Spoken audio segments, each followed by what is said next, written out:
चलो next topic जो हम शुरू कर रहे हैं वो है statistical law of radio activity. और रेडियो एक्टिविटी का law simply rate of nuclear decay, nuclear disintegration is directly proportional to number of active nuclei। Active को ही मैं अनडिकेड नाम दे रहा हूं।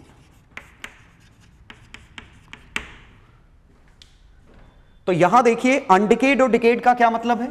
मान लो ए बी में टूटता और एक अल्फा निकलता, तो अगर ए अल्फा डिके परफॉर्म कर रहा है तो ए में से अल्फा निकला, बी स्टेबल है, ये हमारा एक्टिव है, ये हमारा स्टेबल है, या इसे अनडिकेड, इसे अनडिकेड, ये डिकेड। तो ये ए बी में डिके हुआ, अल्फा पार्टिकल निकला, तो ये एक्टिव से अनएक्टिव इनएक्टिव में कन्वर्ट हो गया। तो रेट ऑफ न्यूक्लियर डिसइंटीग्रेशन का मतलब है नंबर ऑफ न्यूक्लियर रिएक्शंस पर सेकेंड, पर सेकेंड। इसको आप ऐसे समझ सकते हैं। नंबर ऑफ एक्टिव न्यूक्लियाई, इसको अगर मैं एन लूं तो सोचिए रेट ऑफ न्यूक्लियर रिएक्शन ही minus D N by D T है। Minus D N by D T क्यों? क्योंकि जितनी रिएक्शन आगे प्रोसीड करेगी उतना इसका नंबर घटेगा। समय के साथ ये घट रहा है तो D N by D T negative है, is directly proportional to N.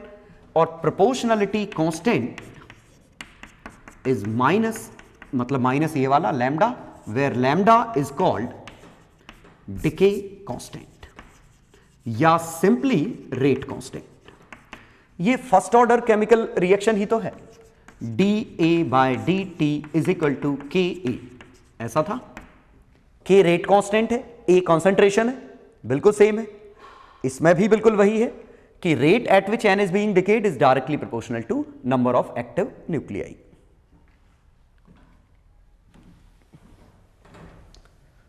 ठीक, तो इसी को हम, इसी टर्म को एक्टिविटी कहते हैं।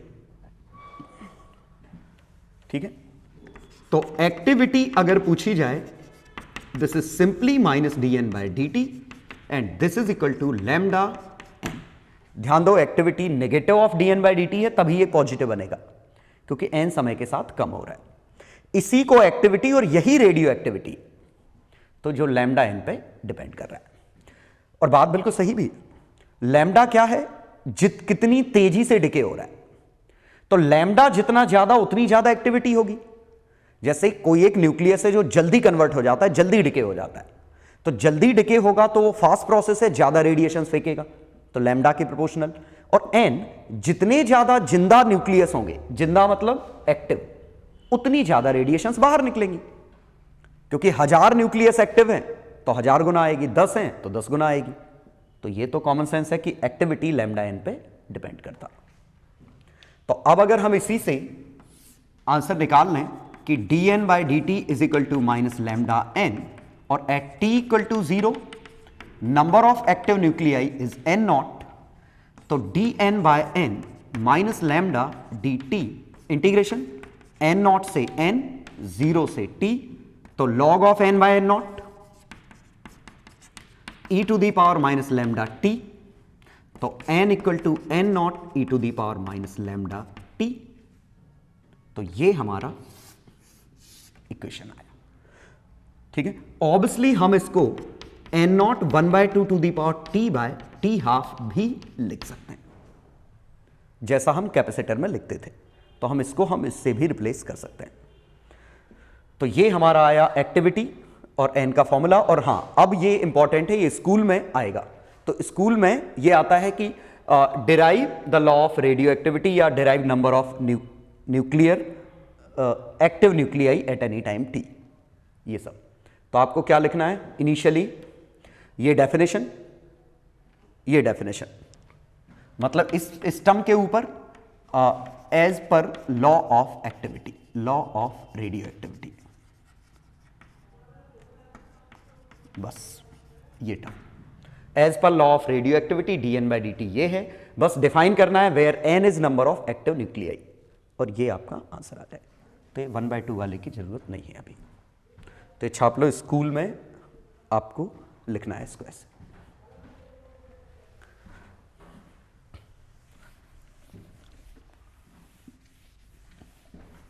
अब हम इस लॉ को डिटेल में समझने वाले हैं और काफी इंपॉर्टेंट लॉ है।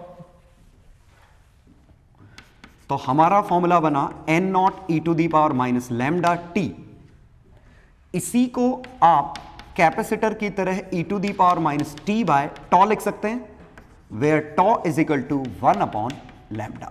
तो ये टाइम कांस्टेंट हो गया हमारा वही, और टॉ से समझ में आ रहा है कि n नॉट से टॉ टाइम बाद it will be n not by E, 2 tau time बाद n not by E square, 3 tau time बाद n not by E cube up to so. और ग्राफ से भी आप समझ सकते हैं, n नॉट से चालू किया ये कुछ ऐसा, और टॉ टाइम पे n नॉट बाय ई मतलब 0.37, यही 0.37 ही है।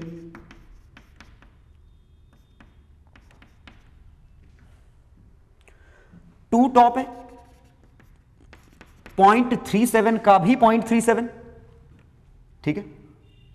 तो 0.37 का भी 0.37 n नॉट, तो 0.12 n नॉट, और कम हो जाएगा ये कुछ ऐसा। तो ये हमारा लॉ ऑफ रेडियो एक्टिविटी, ठीक। लेकिन क्या होता है कि ये हम उतना कंफर्टेबल नहीं रहते ई वाले में, इसीलिए हम इसको किस में कन्वर्ट कर लेते हैं, टी हाफ में। इसीलिए हम इसका करस्पॉन्डिंग दूसरा फॉर्मूला बना लेते हैं टी हाफ वाला, ठीक है। और ध्यान दीजिए, टी हाफ की डेफिनेशन ठीक वही आएगी जो कैपेसिटर में आ रही थी। क्यों, टी हाफ हम कैसे डिफाइन करते कि कब ये आधा हो गया, तो इसको ऐसे लिखते, कब ये आधा हो गया, ये काटा 1/2 E to the power minus lambda T, E to the power lambda T is equal to log 2 lambda T. तो T is equal to log 2 by lambda, और लैम्डा ऊपर गया टॉ log 2 आया, तो वही हमारा पुराना कॉन्सेप्ट। तो हम इसी में T half is equal to tau log 2 base E ये लिख सकते हैं, और यही हमारा फॉर्मूला कन्वर्ट होके n not 1/2 to the power T by T half, हर टी हाफ टाइम में ये आधा हो जाएगा।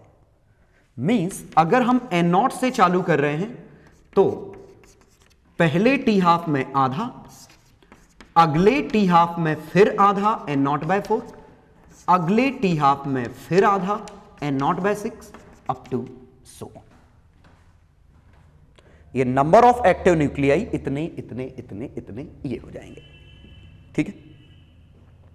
और शायद एक बात समझ में आ रही होगी कि रेट हमारी जो निकली थी, रेट ऑफ एक्टिविटी, तो रेट आई थी लैम्डा n, तो रेट हमारी वही dn बाई dt, तो ये लैम्डा n के प्रोपोर्शनल है, तो रेडियो एक्टिविटी भी यहां r होती, तो यहां r/2, यहां r/4, यहां r/6 अप टू सो, ठीक। हालांकि इसमें एक बात ध्यान दीजिएगा, जरूरी नहीं हम टी हाफ और टॉ की बात करें, हम कोई और मन से डिफाइन कर सकते थे। कैसे, अगर टी नॉट टाइम में ये 2n/3 हो गया, तो अगले टी नॉट में कितना हो जाएगा, 2/3 का होल स्क्वायर n नॉट, अगले टी नॉट में 2/3 का होल क्यूब n नॉट। यही तो ज्योमेट्रिक डिके है, एक तरीके से ज्योमेट्रिक प्रोग्रेशन जीपी। तो जितने टाइम्स यहां हुआ ठीक उतने ही टाइम में उतने ही टाइम्स होगा, 2/3 2/3 2/3, 1/e 1/e square 1/e 1/e 1/e times, half half half half होता गया। ये बेसिक कॉन्सेप्ट है रेडियो एक्टिविटी का। पहला तो ये उम्मीद है समझ गए होंगे।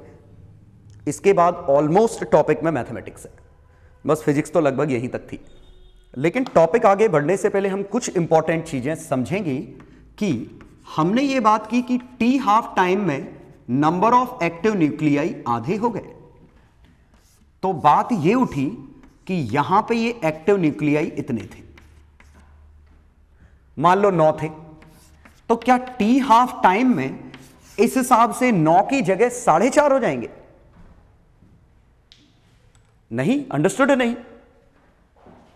इसका मतलब कि ये जो लॉ काम कर रहा है ये छोटे सैंपल स्पेस पे काम नहीं करता, ये बड़े ग्रुप पे काम करेगा। ठीक है, ये बड़े ग्रुप पे काम करेगा कि हमारे 3 और 3 6 और 3 9 थे, तो 9 की जगह आप समझिए कि ये 9 लाख थे। अब यहां कितने बने? 4.5 लाख इतने बचे, रिमेनिंग 4.5 लाख डिके हो गए। अब क्वेश्चन ये उठा कि जो 4.5 लाख डिके हो गए वो डिके होने वाले कौन से हैं? क्या आप पता लगा सकते हैं कि इनमें से कौन से वाले डिके हुए होंगे? Answer is no. आधे डिके होने हैं, वो आधे कौन से होंगे? सिमेट्री है, ऑल आर इक्वली प्रोबेबल। हमने कहा टी हाफ में आधे डिके होंगे, आधे कौन से? कोई भी। आप कैसे डिसाइड कर सकते हो कि ये वाला ये वाला ये वाला ये वाला ये वाला, क्योंकि सभी सेम न्यूक्लियस है। और even probability that a nucleus decays in t half is 1/2। इस पॉइंट पे फोकस करो। टोटल में से आधे डिके होने, हर न्यूक्लियस के चांस बराबर हैं बिकॉज ऑफ सिमेट्री। ठीक है, इसीलिए कोई न्यूक्लियस यहां से डिके होके इस पे पहुंचेगा या नहीं, ये सबके लिए इक्वली प्रोबेबल है। तो ये 1/2 प्रोबेबिलिटी कैसे निकाली? ऐसे समझिए कि यहां n थे, यहां n/2 थे, तो probability that a nucleus decays, तो number of decayed nuclei upon total number of initial nuclei. ऐसे ही तो निकालते sample space, favourable case upon total case. आधे डिके हुए, आधे ये थे, टोटल ये थे, आंसर आया 1/2। तो हर एक न्यूक्लियस के डिके होने के चांस 1/2 है, and it is independent of presence of other nuclei. Important चीज ये है, it is independent of presence of other nuclei. मतलब, और सही बात है, इस न्यूक्लियस को क्या मतलब है कि बगल में हमारे कोई न्यूक्लियस बैठा है कि नहीं। And it is very much similar to tossing a coin. एक कॉइन टॉस करते तो प्रोबेबिलिटी ऑफ हेड कितनी है? 1/2। इट डजंट मीन कि आप 10 कॉइन टॉस करोगे तो 5 हेड आएंगे 5 टेल आएंगे। अगर ऐसा होता तो 5 कॉइन टॉस करते तो फिर ऐसा कहते 2 हेड 2 टेल और एक खड़ा हो जाएगा कॉइन। ऐसा तो नहीं होगा ना। क्यों? क्योंकि जो गलती यहां है कि कॉइन को टॉस करने पे 1/2 है, मतलब 10 कॉइन टॉस किए तो 5 हेड 5 टेल, ये सही नहीं है। लेकिन सही क्या है? अगर इनफाइनाइट कॉइन टॉस किए तो almost infinite by 2 head, almost infinite by 2 tail. हम ये कह सकते हैं कि रफली आधे हेड आएंगे आधे टेल आएंगे। मैं ये नहीं कह रहा हूं एग्जैक्ट है, लेकिन इन हेड में इतनी कम एरर है कि हम उसको इग्नोर मार देंगे। ठीक है, मतलब कुछ ऐसा होगा कि आपने 52,000 कॉइन टॉस किए, तो इसमें कुछ ऐसा होगा 26 1 2 3 मान लो 24 बचा हुआ 7 6 8, ये था 77 नहीं होना चाहिए, ये था। ये हेड्स हैं, ये टेल्स हैं।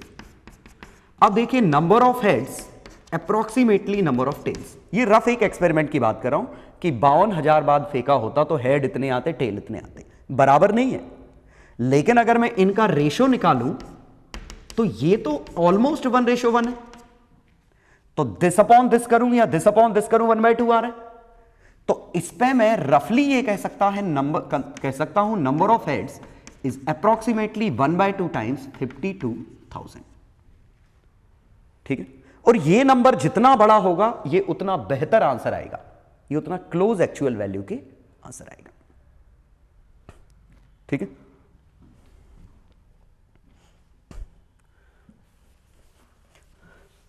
तो ये इक्वली लाइकली की ही डेफिनेशन है कि हम इनफाइनाइट सैंपल स्पेस के लिए बात कर रहे हैं, क्योंकि प्रोबेबिलिटी स्टैटिस्टिकल लॉ का ही मतलब है कि ये लॉ स्टैटिस्टिक्स से निकला है। और कैसे? इनफाइनाइट कॉइन पे इनफाइनाइट बाय 2, ये इनफाइनाइट मतलब very large number of coin पे लगभग आधे हेड आधे टेल आएंगे। तो यहां अगर पूछा होता number of heads in coins is equal to 1/2 times number of experiments, बशर्ते ये लार्ज हो। तो रफली टोटल एक्सपेरिमेंट के आधे पे हेड आएगा। ऐसे ही हमने very large number of N हमने डाई थ्रो किए, ठीक है। तो नंबर ऑफ सिक्सेस, कितनी बार 6 आया, तो अप्रोक्सीमेटली 1/6 एन कर सकते हैं। तो 1/6 क्या है, प्रोबेबिलिटी, एन क्या है, टोटल। तो हम यह मान सकते हैं कि number of sixes is proportional to N and the proportionality constant is 1/6। और लगभग यही इसमें हो रहा है कि probability that a nucleus decays in T half is 1/2। तो टी हाफ टाइम में 1/2 डिके होने के चांसेस है। टोटल कितने डिके हुए, या टोटल कितने थे, आधे डिके हो गए, इसीलिए 1/2 सीधे आ गया। तो kind of probability into N, तो ये 1/2 प्रोबेबिलिटी इनटू एन। तो ये आप इस तरीके से समझ सकते हैं। इसीलिए ये जो लॉज हैं ये तभी काम करेंगे जब सैंपल स्पेस काफी बड़ा है। आप 4 न्यूक्लियस रखे और आप बोलो टी हाफ में आधे डिके हो जाएंगे, नहीं कह सकते, ठीक है। हां, वेरी लार्ज नंबर है, आधे डिके हो जाएंगे, बिल्कुल सही, ठीक है। तो जनरली हम यही मानते हैं कि लार्ज नंबर है, क्योंकि 1 ग्राम भी यूरेनियम आपने लिया तो उसमें भी इतने सारे मिलेंगे। 1 ग्राम में 10 पे 22 ऑर्डर, इतने ऑर्डर के न्यूक्लियस मिलेंगे। तो हमारा प्रैक्टिकली डेली लाइफ में ये लॉ काम करता है हमेशा, ठीक है। हां, कॉइन्स पे काम नहीं करेगा, कॉइन्स थोड़ी ना आप लाखों कॉइन्स लोगे और उनको फेंकोगे। तो ये पहला और बहुत ही इंपॉर्टेंट कि probability that a nucleus decays in T half ये है। अब अगर इसी में मैंने पूछा होता probability that a nucleus decays in T time, तो हम क्या करेंगे, number of decade upon initial number.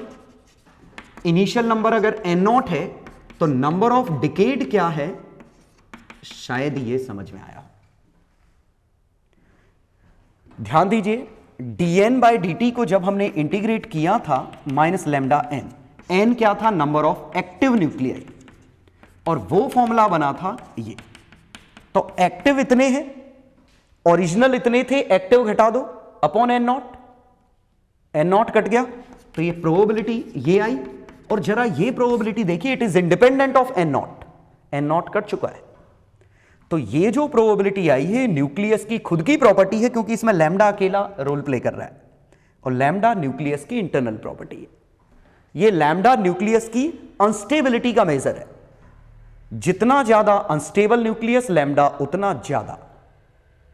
उतना कम टाइम लगेगा डिके होने में, ठीक है। तो ये बहुत इंपॉर्टेंट चीज, और ये इस पर फर्क नहीं पड़ता कि बगल में कोई न्यूक्लियस है या नहीं है, इससे कोई लेना देना नहीं, ठीक है। सभी न्यूक्लियर डिके इंडिपेंडेंट है। ठीक वैसे ही जैसे एक कॉइन में हेड आया तो दूसरे में हेड आएगा, आ भी सकता है, नहीं भी आ सकता है। एक कॉइन का हेड आना दूसरे पे इंफ्लुएंस नहीं कर सकता, वैसे यहां एक का डिके होना दूसरे पे इंफ्लुएंस नहीं कर सकता। ये पहला और इंपॉर्टेंट कॉन्सेप्ट है। तो मैं एक क्वेश्चन ले लेता हूं इसको समझने के लिए, सो दैट ये चीज कॉमन सेंस हो जाए। यहां ये छाप लो, लेकिन नीचे वाला पॉइंट कॉइन की एनालॉजी से आप समझ सकते हैं। चलो, जो प्रोबेबिलिटी का डिस्कशन मैंने किया वो समझाने के लिए मैं एक क्वेश्चन ले लेता हूं। There is a sample of 4 nuclei having half life of 4 hours, ठीक है। 4 न्यूक्लियस हैं, 4 ही घंटे हाफ लाइफ है। Exactly 2 will decay in first 4 hours. तो समझिए यहां n0 की वैल्यू 4 थी, टी हाफ बाद ये n की वैल्यू n ले लेता हूं, एक्टिव न्यूक्लियाई 4 थे, ये 2 जरूरी नहीं, क्योंकि यहां हम फाइनाइट नंबर्स की बात कर रहे हैं। यहां आप ये लॉज नहीं लगा सकते, क्योंकि ऐसे लगाते तो इस टी हाफ के बाद n1 बचता, अब अगले टी हाफ के बाद क्या 1/2 बचता, फिर 1/4, मीनिंगलेस हो जाता ना। तो हम इसमें नहीं लगा सकते, हम बड़े सैंपल स्पेस के लिए यूज करेंगे। यहां हम क्या बात कर रहे हैं कि हर 4 घंटे में अगर n लार्ज होता तो n/2 हो जाता, मतलब probability that a randomly chosen nucleus decays in first T half is 1/2। क्यों? क्योंकि टोटल कितने डिके होते 1/2 अगर एन लार्ज होता, और प्रोबेबिलिटी आती 1/2। ये ठीक कॉइन से इमेजिन करिए कि हमने करोड़ों कॉइन फेंके, आधे कॉइन पे हेड आया, जिससे हमें पता चला कि किसी एक कॉइन पे हेड आने के चांसेस 1/2 हैं। तो ये प्रोबेबिलिटी के लॉ से हमें पता चला। अब देखिए एग्जैक्टली 2 विल डिके, तो फर्स्ट 4 आवर्स में एग्जैक्टली 2 डिके होंगे। इसका मतलब कि 2 डिके होंगे और 2 अनडिकेड होंगे, और डिके होने के चांसेस 1/2 हैं, तो अनडिके होने के चांसेस भी 1/2 हैं। लेकिन 4 में से 2 डिके 2 अनडिके, तो 4C2 बाइनोमियल डिस्ट्रीब्यूशन 1/2 1/2 1 - 1/2 1 - 1/2 पहले का आंसर। तो 4C2 ये बना 6 1/2 टू दी पावर 4, 6/16 3/8। जरा देखिए 1/2 नहीं है, ठीक है, मतलब हम नहीं कह पा रहे, हम श्योर नहीं है, एक्चुअली ये 1 नहीं है। एन काफी लार्ज होता तो रफली आधे डिके हो जाते, तो ये तो वैल्यू कुछ आई फाइनाइट, तो इसकी प्रोबेबिलिटी है कि ऐसा होगा बस। और तरीका कैसे? 4 में से 2 डिके होने, ये नहीं कहा कौन से, तो 2 डिके 2 अनडिके, 4C2 2 पे डिके, ये सिंपली हमने इनको ग्रुपिंग कर दी। चलो second part, none decays in first 4 hours.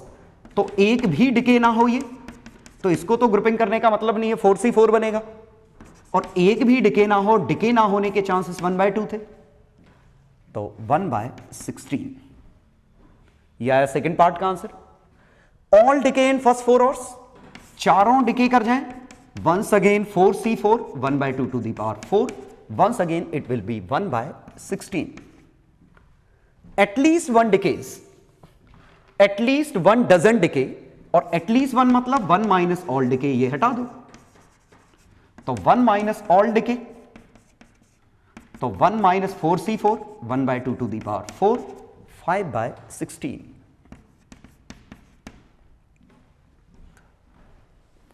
चलो next one, a particle, a particular है, ये क्या लिख दिया मैंने, a particular nucleus doesn't decay in first 4 hours. ये इंटरेस्टिंग है, फर्स्ट 8 आवर्स है, तो एक पर्टिकुलर न्यूक्लियस की बात करनी कि वो 8 घंटे में डिके नहीं होगा, तो मैं क्या निकाल रहा हूं? Probability that a nucleus decays in 8 hours. तो ये कैसे निकाल रहा हूं? n से 8 घंटे बाद, तो 4 घंटे बाद कितना बनेगा? 1/2, 4 घंटे बाद 1/4, तो ये हमारे एक्टिव है। तो probability of decay is equal to total decayed upon initial number. Total 8 घंटे में कितने डिके हुए? n - n/4। इनिशियल नंबर कितना था? n। आंसर आया 3/4। तो ये किसी पर्टिकुलर न्यूक्लियस के 8 घंटे में डिके होने के चांसेस हैं। और ये कैसे निकाला? टोटल कितने डिके हुए? n थे, n/4 बच गए, मतलब डिके कितने हो गए? 3n/4। तो total decayed upon initial n cut गया 3/4। हालांकि आप इसको ऐसे भी सोच सकते थे कि 8 घंटा मतलब 2 बार टी हाफ है,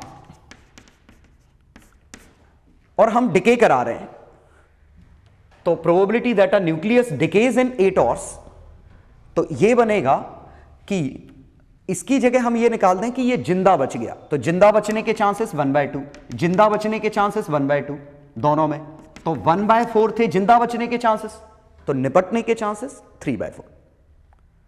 ठीक है, बेहतर है आप ऐसे कर लें, ये बड़ा आसान सा तरीका है। तो आंसर आया 3/4। हाँ, लेकिन ये क्या है? डिके होने के चांसेस है, डिके ना होने के चांसेस, ये प्रोबेबिलिटी ऑफ डिके, तो डी बार की वैल्यू 1/4।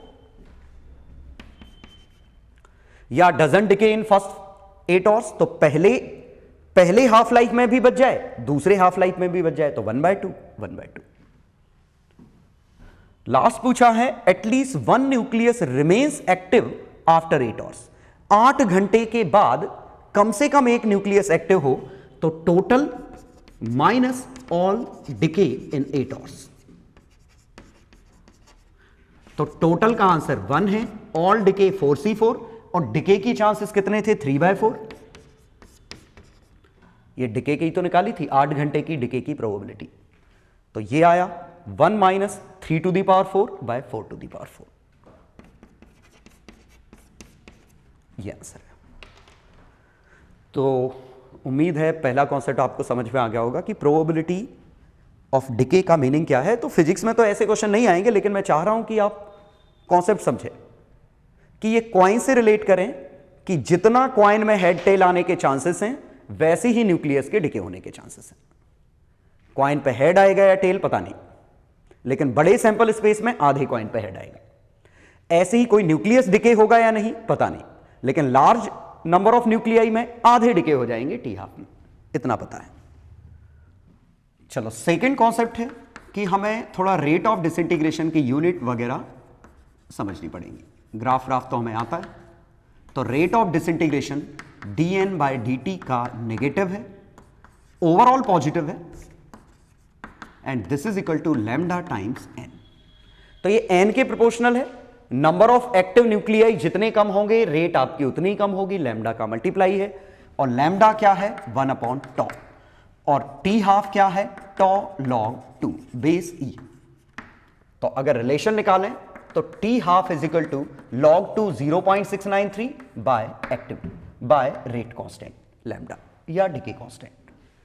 यूनिट की जहां तक बात करें तो इसकी यूनिट है पर सेकेंड, तो इसकी यूनिट है नंबर पर सेकेंड, या बेहतर है मैं लिखूं डिसइंटीग्रेशन। डिसइंटीग्रेशन सिंपली एक नंबर है पर सेकेंड। इसी को सिंपल लिखते हैं dps, और इसी से SI यूनिट डिराइव होगी। SI यूनिट इज बैक्यूरल, और 1 becquerel is equal to 1 disintegration per second या पर सेकेंड। तो एक डिसइंटीग्रेशन पर सेकेंड ही एक बैक्यूरल है। लेकिन दिक्कत क्या होती है कि प्रैक्टिकली ये तो SI यूनिट हमने डिफाइन कर दी, लेकिन ये काफी बड़ा नंबर आता है, तो उस हिसाब से ये बैक्यूरल काफी छोटी यूनिट हो जाती है।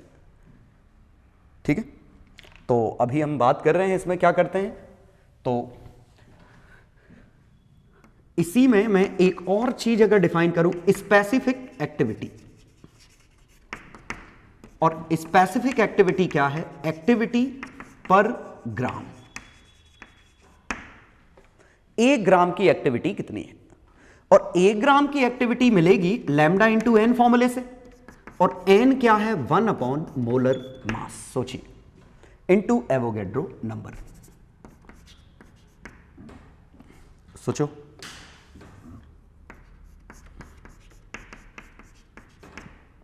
एवोगैड्रो नंबर, एम है मोलर मास इन ग्राम।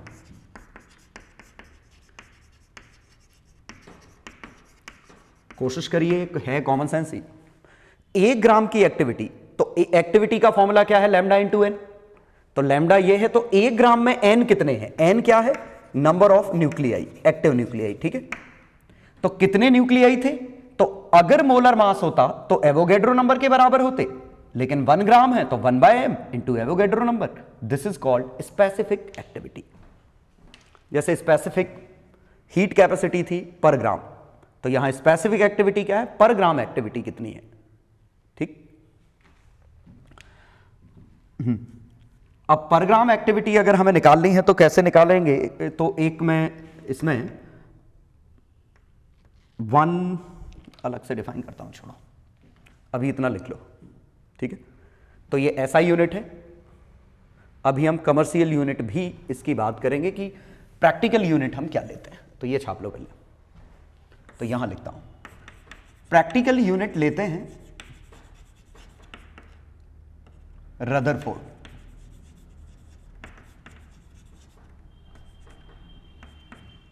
हाँ, तो प्रैक्टिकल यूनिट 1 रदरफोर्ड होता है 10 पे 6 डिसइंटीग्रेशन पर सेकेंड, और 1 क्यूरी इज 3.7 इंटू 10 पे 10 disintegration per second. This is specific activity of radium. और सही बात है, रेडियम इन्हीं ने तो ढूंढा था, मैडम मैरी क्यूरी। तो रेडियम के 1 ग्राम की स्पेसिफिक एक्टिविटी ये होती है। तो इससे ये मैं देखिए याद नहीं करना है आपको रदरफोर्ड क्यूरी, आपको बस याद रखना है बैक्यूरल SI यूनिट है और 1 डिसइंटीग्रेशन पर सेकेंड के बराबर। ये याद रखने की जरूरत नहीं, बस मैं ये समझाना चाह रहा था कि 1 बैक्यूरल छोटी वैल्यू है। आप सोचिए 1 ग्राम रेडियम, इतना सा रेडियम, उसका इतना आंसर आया, इतने बैक्यूरल आंसर आया 10 पे 10 के ऑर्डर का। ठीक है, हालांकि हम हर जगह बैक्यूरल ही यूज करेंगे, तो बस मैं ये बताना चाह रहा था कि ये नई यूनिट क्यों आई। ठीक, रदरफोर्ड ने भी रेडियो एक्टिविटी पे काम किया, क्यूरी ने भी रेडियो एक्टिविटी पे काम किया, तो इन्होंने जो निकाला उसका 10 पे 6 आया होगा। स्पेसिफिक एक्टिविटी इन्होंने निकाला, ये इतना आया। फिर फाइनली कंक्लूजन ये निकाला, ये लॉ बनाया गया और लॉ से कंक्लूजन निकाला कि 1 बैक्यूरल को ऐसा यूनिट कहते हैं। ये बैक्यूरल जिन्होंने रेडियो एक्टिविटी के लॉ की खोज की थी।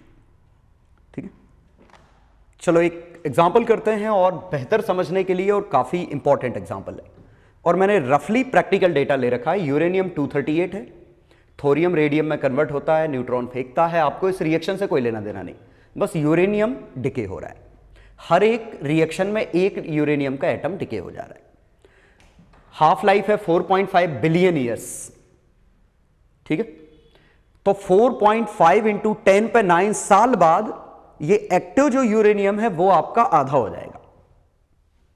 ठीक है, तो यहां देखने से लगता है कि ये तो बहुत ही स्लो प्रोसेस है। देखते हैं, और यही प्रैक्टिकल डेटा है। 100 ग्राम ऑफ यूरेनियम, हम नया बिल्कुल फ्रेश पीस है, मतलब पूरा यूरेनियम है, यहां ये कुछ नहीं है, तो पूरा हमारा 100 ग्राम यूरेनियम है। You have to find initial activity, कि इनिशियली 1 सेकेंड में कितने डिके हो रहे होंगे। Amount of uranium left and activity after 18 billion years, कितना यूरेनियम बचा और एक्टिविटी कितनी है ये निकालना है। थर्ड में, हर एक रिएक्शन अगर 200 mega electron volt of energy पैदा करती है, हर एक रिएक्शन में 200 मेगा इलेक्ट्रॉन वोल्ट एनर्जी निकलती है, तो you have to find energy received in first 10 hours from the sample. शुरू के 10 घंटे में हम कितनी एनर्जी से पैदा कर लेंगे। ठीक है, और ये भी बिल्कुल सही डेटा है, रफली इतनी एनर्जी निकलती है इस रिएक्शन से।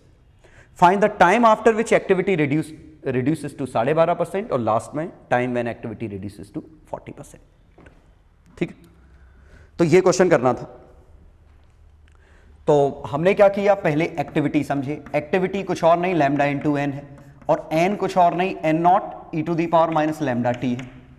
तो इसी से मैं लैम्डा का मल्टीप्लाई कर दूं दोनों तरफ, तो ये लिख सकता हूं, तो a equal to A naught E to the power minus lambda T लिख सकता हूं, ए नॉट। तो एक्टिविटी भी ठीक उसी तरह बदलेगी जैसे n बदलेगा, और इसी को चाहे तो 1/2 t बाय टी हाफ लिख सकते हैं। ठीक, चलो तो पहले ये जगह खाली कर लेते हैं। Time after which activity reduces to 12.5%।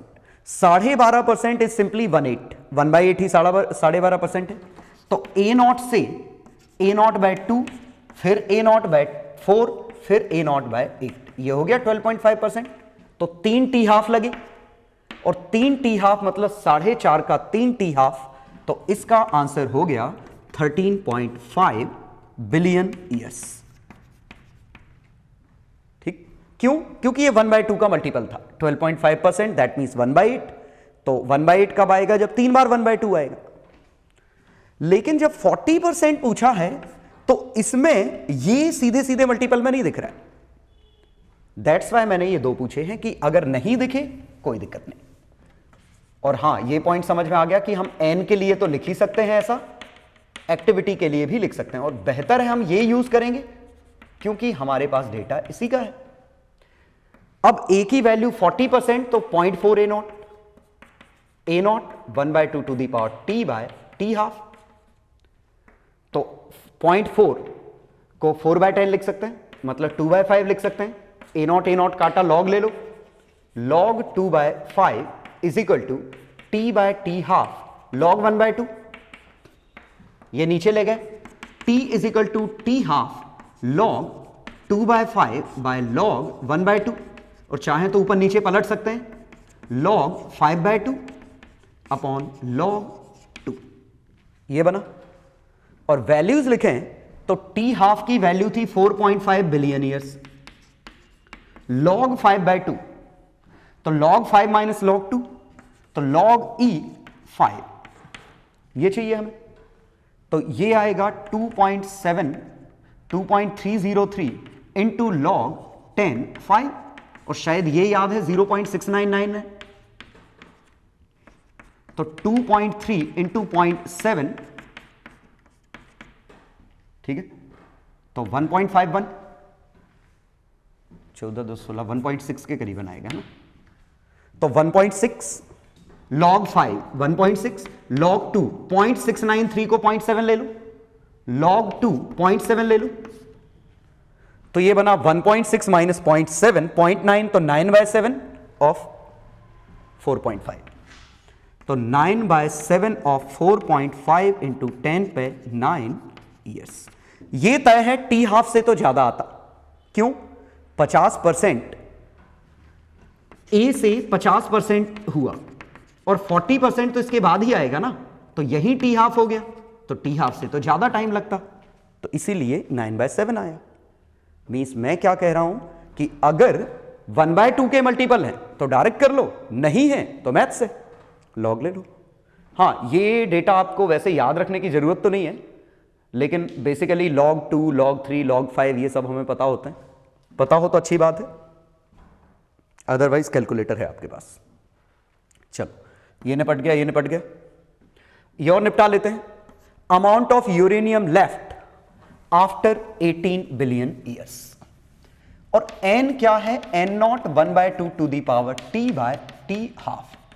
ये n क्या है? नंबर ऑफ एक्टिव न्यूक्लियाई, और एक्टिव ही तो यूरेनियम है, तो इसी को नंबर ऑफ यूरेनियम न्यूक्लियाई कह सकते हैं, और mass of uranium is proportional to number of uranium. तो मैं मास ऑफ यूरेनियम ये फॉर्मूला यूज कर सकता हूं मास में भी।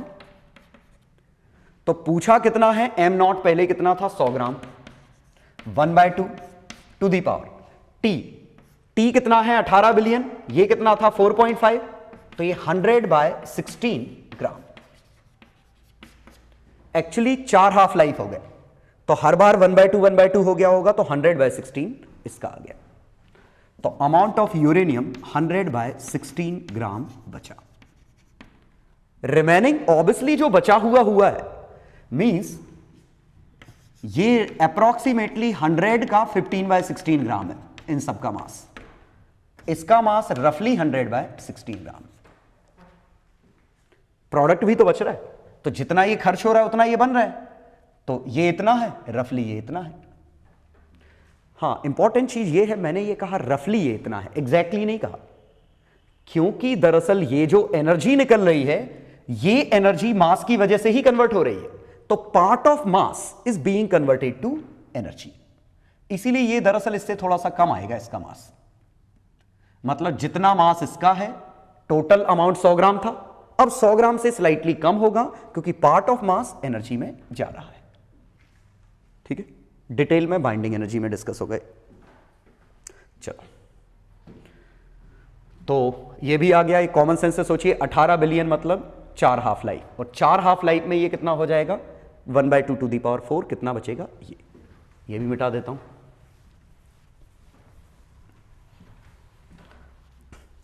कहां थे अपन? ये भी मिटा दिया। चलो, अब आ गया हमारा मेहनत वाला काम। ठीक है, इनिशियल एक्टिविटी। तो इनिशियल एक्टिविटी, हाँ इसमें शायद एक्टिविटी भी पूछी थी, तो इसका आंसर अगर A0 है तो इसके जो 2 पार्ट थे, एक मास ऑफ यूरेनियम पूछा था, एक एक्टिविटी पूछी थी, तो ये तो इनिशियल मास का 1/16, ये इनिशियल एक्टिविटी का 1/16। A0 is yet to be found, A0 हम निकालेंगे। ठीक, चलो ये मैं याद रखता हूं, 200 मेगा इलेक्ट्रॉन वोल्ट 10 घंटे के लिए। चलो, इनिशियल एक्टिविटी, तो इनिशियल एक्टिविटी, तो एक्टिविटी का फॉर्मूला है dN/dt का नेगेटिव लैम्डा n, ये है। अब मुझे n चाहिए और लैम्डा चाहिए, तो लैम्डा के लिए t हाफ से निकलेगा, तो t हाफ है 0.693 बाय लैम्डा, तो लैम्डा है 0.693 by t half, 4.5 billion years, और ईयर्स को भी कन्वर्ट करना पड़ेगा, 365 इंटू 24 इंटू 3600, ये लैम्डा है पर सेकेंड। ठीक, तो लैम्डा की value 0.693 by T half, T half हमने इतने ईयर्स में था, 365 दिन का मल्टीप्लाई किया, ये 24 घंटा 3600 सेकेंड, ये आया। तो एक्टिविटी, क्योंकि हमें एक्टिविटी की यूनिट क्या चाहिए? पर सेकेंड चाहिए, तो नंबर तो इससे मिल जाएगा, पर सेकेंड इससे मिलेगा, that's why we are trying to convert lambda to per second.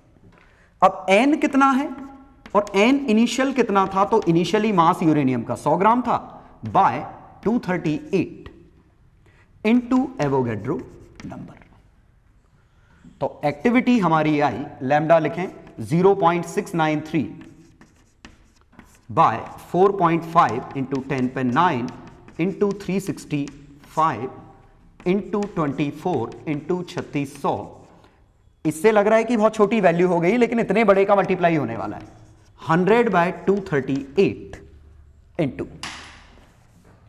Into कितना है एवोगैड्रो नंबर कितना है 6.023 इंटू 10 पे 23,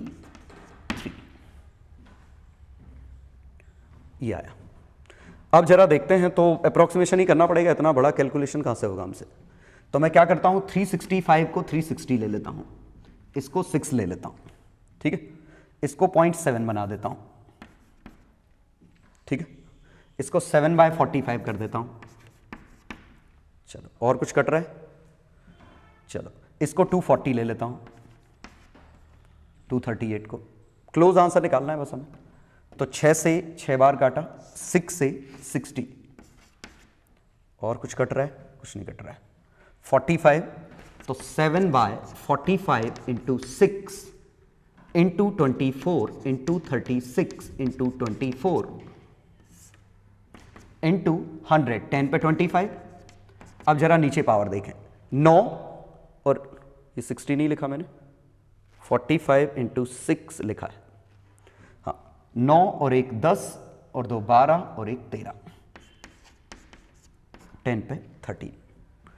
अब और भी मैं कैलकुलेशन करने वाला हूं, इसको 25 मानूंगा, इसको 25 मानूंगा, ठीक है, बढ़ा दिया, इसको मैंने कुछ कम कर दिया, इसको मैंने 35 कर लिया, 7 से 5 बार, क्योंकि बेसिकली हम ऑर्डर में इंटरेस्टेड हैं, और की ऑर्डर किस ऑर्डर का आता है, 25 25, तो इसी 25 को मैंने क्या किया, ऊपर के 200 लेके 4 और 4 ऊपर कर दिया, 4 इंटू 4, ऊपर के 200 लिए, 10 पे 21, ये 5 45 इंटू 6, 10 पे 13, ठीक है, और कुछ कट रहा है, 2 से 3 बार, 8/3, ठीक है, 8 से लगभग 5, 5.5 लें, 15 75 80 1/80 इंटू 10 पे 8, ये बना। तो रफली ये 10 पे 7 के ऑर्डर का आया, तो अगर कैलकुलेशन में गड़बड़ नहीं किया तो रफली आंसर ये आएगा, ठीक है। चलो अब हम आते हैं इसका अगला टर्म पे। तो ये एक्टिविटी आई हमारी 10 पे 8/80 डिसइंटीग्रेशन पर सेकेंड, मान लिया मैंने कैलकुलेशन सही है, तो 1 सेकेंड में इतने डिसइंटीग्रेशन हो रहे हैं, ठीक है। इसको सिंप्लीफाई करें तो 100/80 अलग कर दो, इंटू 10 पे 6, तो देखो ये रदरफोर्ड यूनिट बन जाएगी, 5/4 1.25 इंटू 10 पे 6 डिसइंटीग्रेशन पर सेकेंड। 1 सेकेंड में इतने डिसइंटीग्रेशन हो रहे हैं, तो ये इनिशियल एक्टिविटी है। अब हमें निकालना है दूसरा टर्म, क्या निकालना है, इनिशियल एक्टिविटी के बाद वो 1 घंटे में, सॉरी 10 घंटे में कितनी एनर्जी रिलीज हुई, तो ये 1 सेकेंड है, तो 1 सेकेंड में एक्टिविटी इतनी है। अब जरा ये समझने की कोशिश करिए, हाफ लाइफ इसकी काफी बड़ी है, इतनी बड़ी कि for first 10 hours activity can be assumed constant,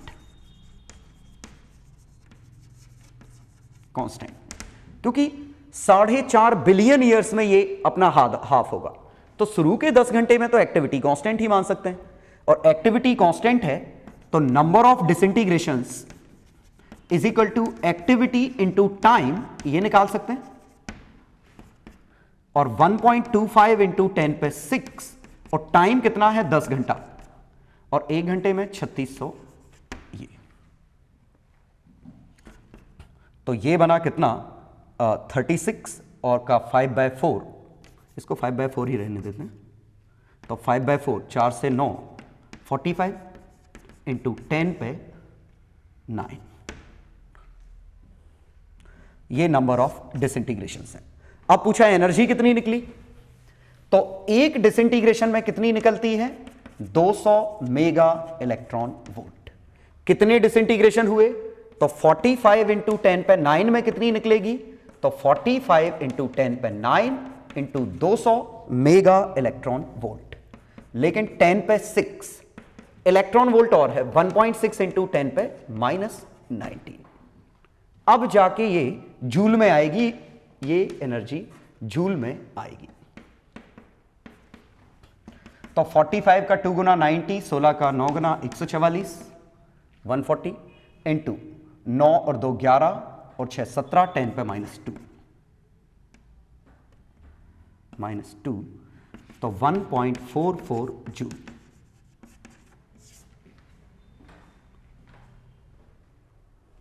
ये आंसर आया। चलो, तो बेसिकली जो हमने दो एग्जाम्पल देखे, मैंने दोनों एग्जाम्पल से ये समझाने की कोशिश की है कि ये dN/dt equal to lambda n का फॉर्मूले का मतलब क्या है। ये आया, और एक्टिविटी लैम्डा ni या वही rate of disintegration per second है, ये एक्टिविटी है, और एक्टिविटी भी यही फॉलो करेगी रूल, या a0 e⁻ लैम्डा टी, और वही जो n0 1/2 to the power t/t½ rule follow कर रहा है, e⁻ लैम्डा टी। n क्या है, नंबर ऑफ एक्टिव न्यूक्लियाई। इसका मतलब नंबर ऑफ डिकेड पूछा होता तो ये आता कितने थे, कितने एक्टिव बचे वो घटा दो, ये इतने डिके हो गए इन टाइम 0 to t। 0 से t में कितने डिके हुए, तो इनिशियली कितने थे, t = 0 पे एक्टिव कितने थे, t पे एक्टिव कितने हैं, दोनों घटा दो, ये इनका डिफरेंस डिके होने का हो गया। ठीक है, और probability that a nucleus decays in a particular time, तो टोटल कितने डिके हुए, ओरिजिनल कितने थे, डिवाइड कर दो, ये डिके हो गए। ठीक है, तो उम्मीद है कॉन्सेप्ट समझ पा रहे होगे। तो अब आपके कॉन्सेप्ट की क्लैरिटी कितनी है, ये टेस्ट करने के लिए आपको क्या करना है, डीसीटी का क्वेश्चन 1, इसके 10 छोटे छोटे पार्ट हैं। कोशिश करिए कि आपको पेन कम से कम यूज करना पड़े, कोशिश करिए कि वो पूरे के पूरे 10 क्वेश्चन, मैक्सिमम तो हो ही जाएंगे, फिंगर टिप्स पे कर लें। हो सकता है पेन से करने में आपको कम टाइम लगे, लेकिन मैं चाहूंगा दिमाग से करिए। तो दिमाग में सॉल्व करिए पूरे के पूरे 10 क्वेश्चन और समझने की कोशिश करिए क्या हो रहा है इसमें। हाँ, एक इंपॉर्टेंट चीज ये है कि मीन लाइफ अगर पूछी जाए तो ये टॉ को ही मीन लाइफ कहते हैं, मीन लाइफ या एवरेज लाइफ। हाफ लाइफ जो है वो हमारा टॉ लॉग 2। ठीक है, और टॉ टाइम क्या है, वो टाइम जिसमें नंबर ऑफ एक्टिव 1/e हो गए, और टी हाफ क्या है, जिसमें ये 1/2 हो गए। ठीक, तो ये एक नया टर्म है शायद इसमें, तो ये करके देखिए, फिर मैं डिस्कशन कर रहा हूं इनका अभी। चलो, question number 1, activity decreases by 75%, मतलब एक्टिविटी बिकम्स 25%, अंग्रेजी। तो एक्टिविटी खुद का 25% बची, 75% डिके हो गई। इसका मतलब ऐसा 2 टी हाफ में होता, एक टी हाफ में आधा, अगले टी हाफ में और आधा, ये 7 है, तो टी हाफ की वैल्यू 3.5 ईयर्स। पहला question. Second, half life of uranium is this, time taken for decay of 15, okay, time taken for decay. तो पहले n था, और क्वेश्चन ये कह रहे हैं कि ये n कितना बचे, n/16, time taken in years for the decay of 15/16 part, इतना डिके हो जाए, मतलब 15/16 पार्ट डिकेज। इसका मतलब एक्टिव कितना बचा, 1/16, इनिशियली कितना था ये, तो ये कब होगा, 4 टी हाफ में, टी हाफ कितना है 4.5, तो 4 इंटू 4.5 इंटू 10 पे 9, 18 बिलियन ईयर्स। तो इसका आंसर 1.8 इंटू 10 पे 10। ठीक, थर्ड, तो अच्छे से देखते जाइएगा, ये अब कॉमन सेंस बन जाने चाहिए। 10 gram of cobalt kept in open container, beta decays with half life। तो देखो कितना था 270, पहले कितना था मास 10 ग्राम कोबाल्ट का, ये किसी x में कन्वर्ट हो रहा है, हाफ लाइफ है 270 डेज। तो क्वेश्चन में ये पूछा है कि वेट आफ्टर 540 डेज। तो ये 2 टी हाफ है और 2 टी हाफ में ये 10 ग्राम से 10 ग्राम कोबाल्ट से कितना बचेगा, 10 बाय 5 बाय 5 10 बाय 4 2.5 ग्राम। लेकिन गलती मत कर देना, 2.5 ग्राम आंसर नहीं है, बचा हुआ अप्रोक्सीमेटली 7.5 ग्राम ऑफ एक्स भी है, क्योंकि यही तो एक्स में कन्वर्ट हो रहा है। इसका मतलब amount will be approximately 10 gram, obviously 10 gram से कुछ कम, क्योंकि part of mass will appear as energy, या इलेक्ट्रोमैग्नेटिक रेडिएशन जो एनर्जी ले जा रही है वो। लेकिन मास में बहुत बड़ा चेंज नहीं आएगा, 10 ग्राम से रफली इट विल बी 10 ग्राम। तो आंसर आएगा इसका 10 ग्राम टोटल मास पूछा है। हां, कोबाल्ट का मास पूछा होता तो 2.5, बचा हुआ 7.5 से थोड़ा कम। ठीक है, तो वंस अगेन इंटरेस्टिंग क्वेश्चन। जितने गलत होंगे आपके उतना सीखोगे आप, तो टेंशन मत लो अगर गलत हो रहे हैं तो। After 24 hours activity of radio active sample 2000 disintegration per second, another 12 hours activity reduces to 1000। Okay, तो 24 आवर्स बाद एक्टिविटी है 2000 डीपीएस, इसके 12 घंटे बाद एक्टिविटी है कितनी, 1000 डीपीएस। इसका मतलब यही टी हाफ है, तो ये वाला टर्म 2 टी हाफ है, तो यहां एक्टिविटी इसका 4 गुना रही होगी, मतलब 8000 डीपीएस। सोचो, क्योंकि यहां से पता चला 12 घंटे में एक्टिविटी आधी हो गई, तो 12 घंटे पहले डबल थी, 24 घंटे पहले उसका भी डबल, तो 8000 disintegration per second. Fifth, half life of radio active 6.93 days, तो टी हाफ है 6.93 डेज। ठीक है, तो लैम्डा हम निकाल सकते हैं, कितना आता है लैम्डा, 0.693 बाय टी हाफ, ये आता है। वैसे पता नहीं पूछा गया कि नहीं। Okay, how many days will 1/28 of sample is left over, तो n से n बाय 20 सैंपल बच गया।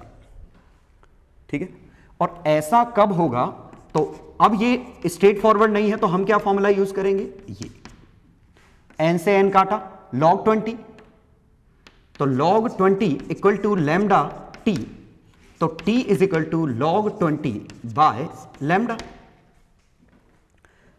तो log 20 और लैम्डा की वैल्यू कितनी है, 0.693 टी हाफ। log 20 कितना है, 3, log 20 कितना दिया है, 3, तो 3 बाय 0.693 इंटू, ये मैंने लैम्डा की वैल्यू उठा के छापी, 0.693 टी हाफ क्वेश्चन में दिया था, अच्छा सा 6.93। ओके, इसलिए ऐसा दिया था। तो 30 यूनिट क्या थी, डेज, तो आंसर आएगा 30 डेज। ये थोड़ा सा मुश्किल था दिमाग में करना। ठीक है, तो ये फिफ्थ का आंसर।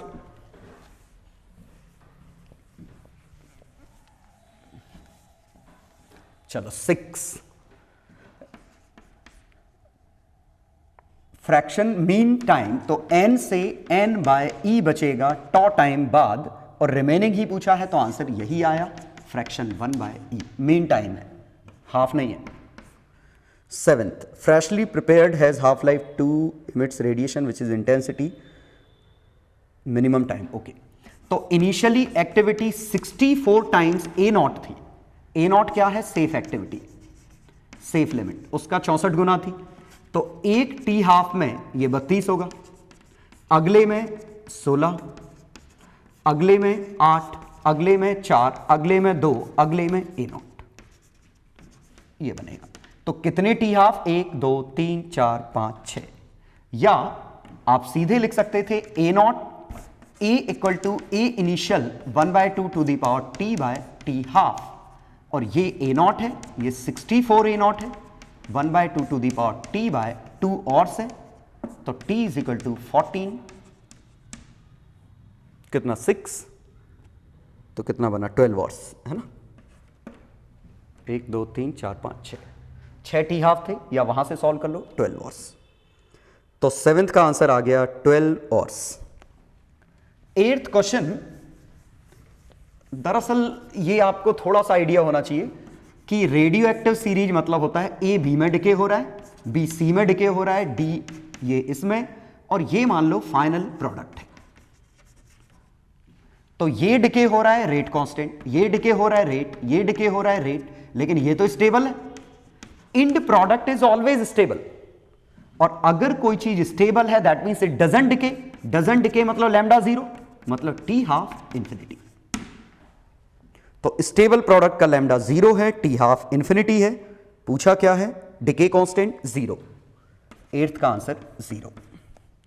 चलो 9th, 90% is decayed, the percentage of initial will decay in time left undecayed। तो n से 0.9 n हो गया t टाइम में, और अगले t टाइम में कितना होगा, इसका भी 0.9 times 0.81 n।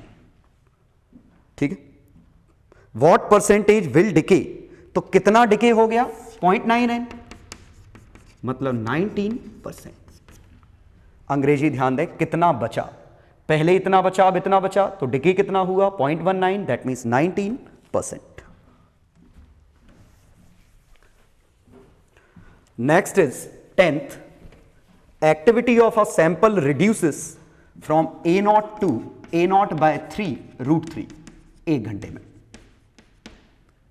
Activity after 3 more hours, तो 3 घंटे ऐसे लगेंगे तो ये चीज 3 बार बढ़ेगी, 3 बार होगी, तो 1/√3 पे 3, जितने टाइम्स हुआ अगले 1 घंटे में उतने ही टाइम्स, फिर उतने ही टाइम्स, फिर उतने ही टाइम्स, 3 बार आता, तो ये आंसर आएगा, दिस इज A0/9। ये कॉन्सेप्ट समझिएगा, बहुत इंपॉर्टेंट है कि जीपी है, इस टाइम में जितने गुना हुआ उसी टाइम में उतने ही गुना होगा, ऐसा टाइम 3 बार आया तो पावर 3 आ गई, यही ज्योमेट्रिक डिके। चलो, initial active moment activity of 650, what will be the activity after half its half life. तो ए नॉट से टी हाफ बाय 2 टाइम पे पूछा है कितना आएगा, तो ये, तो simply A equal to A naught 1/2 to the power T by T half, A naught 1/2 to the power, ये टी हाफ बाय 2 है तो पावर 1/2, तो A naught by √2 0.707 A naught. ठीक है, 650 पार्टिकल थे, तो ए नॉट की वैल्यू 650 थी, तो रफली इसको 45 के आसपास, तो 450 के आसपास कुछ। ठीक है, राउंड ऑफ कर दिया, 4.6 × 10/2।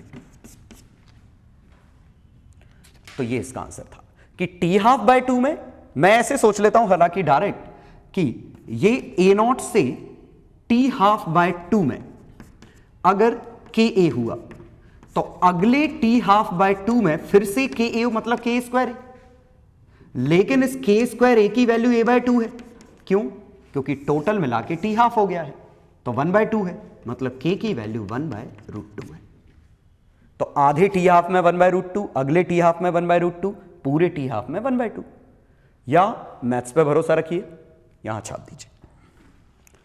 तो अगर आप ये क्वेश्चन मेरे बताने के बाद पूरी तरह से समझ गए, मतलब ये टॉपिक आपको आ गया है। ठीक है, अब बहुत कुछ नहीं है इस टॉपिक में, अब हम एक तरीके से क्वेश्चंस की वैरायटी ही बदलेंगे बस, हालांकि आगे का पार्ट है इंटरेस्टिंग। चलो, अब हम कुछ क्वेश्चन से इसकी एप्लीकेशंस देखेंगे। तो पहला एप्लीकेशन मैं डिस्कस कर रहा हूं, एज ऑफ रॉक्स, कि हमें यह कैसे पता चलता है कि कौन सी रॉक्स कितनी पुरानी है। तो कॉन्सेप्ट क्या यूज करते हैं कि ड्यूरिंग वोल्केनिक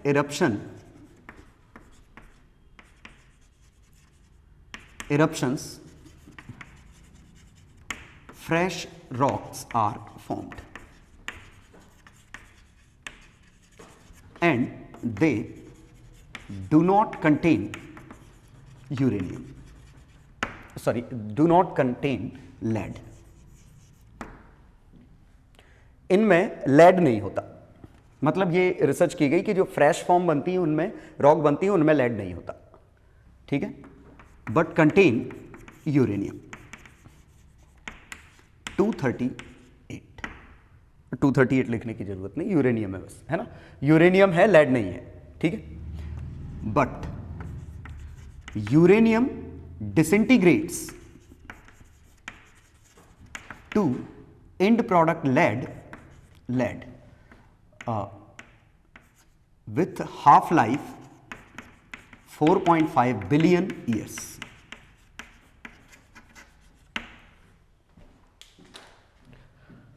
लेकिन यूरेनियम खुद डिसइंटीग्रेट हो जाता है लेड में इतना, ठीक है। Now a sample of rock contains lead and uranium in 1:99।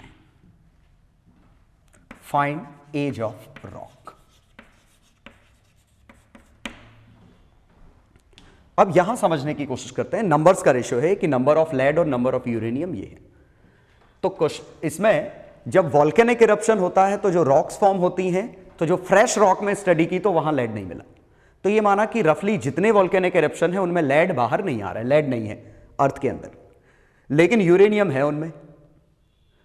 लेकिन ये यूरेनियम खुद डिसइंटीग्रेट होता है लेड में, तो पुरानी जो रॉक्स आप देखोगे जो बहुत पहले वॉल्केनिक इरप्शन हुआ था, उनमें उन रॉक्स में लेड आ चुका होगा, किस वजह से, यूरेनियम जो लेड में कन्वर्ट हुआ है, ठीक है।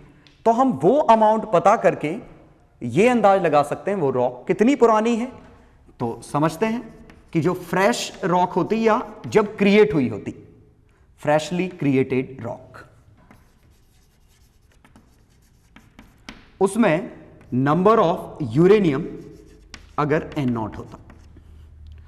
अब एज्ड रॉक का कुछ एज हो चुका है और इसमें नंबर ऑफ यूरेनियम 99 N0/100 है और नंबर ऑफ लेड N0/100 है। ये समझ में आया कैसे लिखा, क्योंकि यूरेनियम और लेड का नंबर कांस्टेंट है, सम, क्योंकि आखिरकार यूरेनियम से ही लेड बन रहा है, तो इसका एक डिके होगा, इसका एक पैदा होगा। तो अगर इनिशियली 100 थे और अब यूरेनियम 99 बचा, एक लेड बचा, तो यहीं से तो आया है। तो इनिशियली N0 अगर यूरेनियम था और अब 1:99 है, तो इसका 99 N0/100 यूरेनियम है, इसका N0/100 लेड है।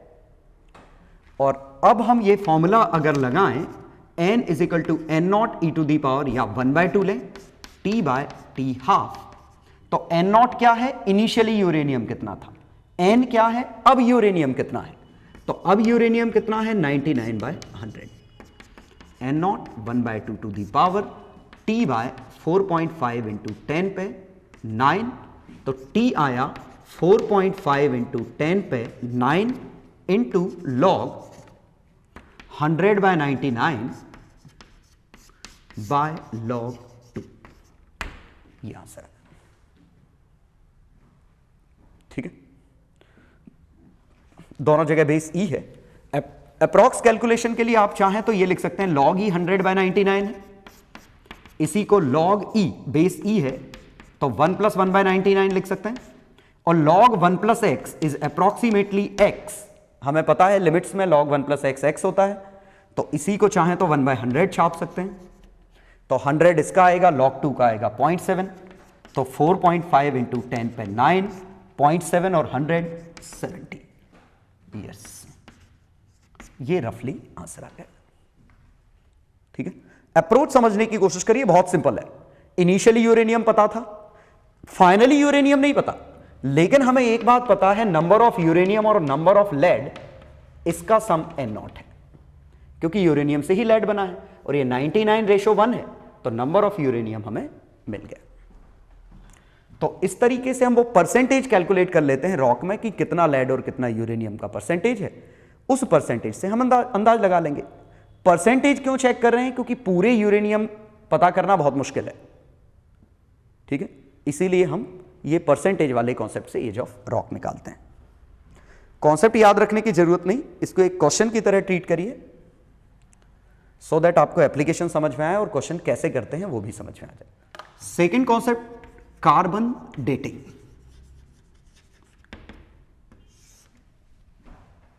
तो कार्बन डेटिंग बड़ा इंटरेस्टिंग कॉन्सेप्ट है कि हम किसी ऑर्गेनिक मैटर की डेथ कब हुई है हम ये पता लगा सकते हैं उसके फॉसिल से। तो एक कार्बन डेटिंग सिंपली ये है, ठीक है। तो to find death time of organic matter, ध्यान दीजिए ऑर्गेनिक मैटर ही।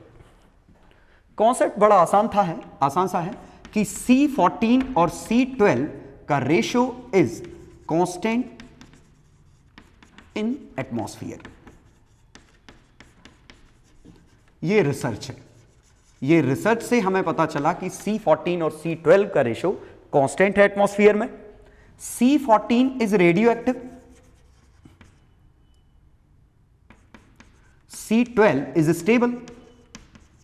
हां, इसमें क्वेश्चन आपको यह उठ सकता है कि अगर ये रेडियो एक्टिव है तो लगातार C14 कम क्यों नहीं हो रहा है?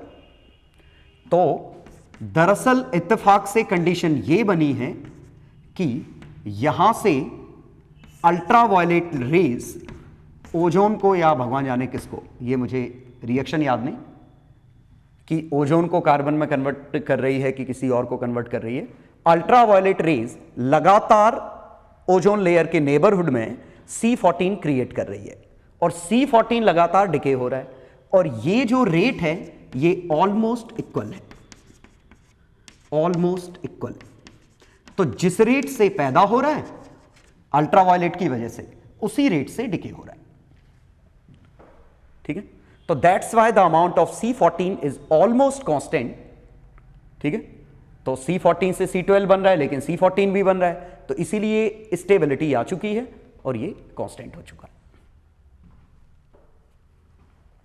तो C14 और C12 का रेशो कांस्टेंट है, ठीक है। तो हो सकता है ये कार्बन से ही बन रहा हो, वो आपको गूगल करना पड़ेगा, ठीक है। बस याद रखिए कि ये रिसर्च का पार्ट था जिसने ये पता लगाया कि C14 और C12 का रेशो कांस्टेंट है।